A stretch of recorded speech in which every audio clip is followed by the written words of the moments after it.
வணக்கம். 2024 செப்டம்பர் 26 வியாழக்கிழமை மாலை நிலவர ஒரு நிமிட ஆய்வறிக்கை. அதிகாரப்பூர்வ வானிலை அறிக்கைக்கு இந்திய வானிலை ஆராய்ச்சித்துறை அறிக்கையை பார்க்கவும்.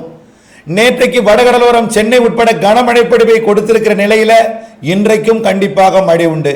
தாமதமாக தொடங்கும் மழை முதலிலே சேலத்தில் தொடங்கி கள்ளக்குறிச்சி, விழுப்புரம், புதுச்சேரி மற்றும் கிருஷ்ணகிரி, தருமபுரி மாவட்டத்தோட கிழக்கு பகுதி, திருப்பத்தூர், வேலூர், ராணிப்பேட்டை, திருவண்ணாமலை மற்றும் செங்கல்பட்டு, காஞ்சிபுரம், சென்னை, திருவள்ளூர் ஆகிய மாவட்டங்களுக்கு நள்ளிரவில் நல்ல மழை பொழிவை கொடுத்து அதிகாலையில் சென்னை, திருவள்ளூர் உள்ளிட்ட கடலோர பகுதிகளுக்கு வந்து கொடுக்கும். அதிகாலை 3 மணிக்கு சென்னைக்கு எதிர்பார்க்கலாம் மழை. அந்த மழை பொழிவு பொழுது விடியும் வரை கடலோரம் தொடர்ந்து கொண்டிருக்கும். 7 மணி வரை கூட தொடரலாம். நாளை மழை டெல்டா மாவட்டங்கள், புதுக்கோட்டை, சிவகங்கை உள்ளிட்ட பகுதிகளுக்கு 28ஆம் தேதியிலிருந்து அனைத்து மாவட்டங்களுக்கும். விரிவான அறிக்கை பார்த்து பயன்பெறுக.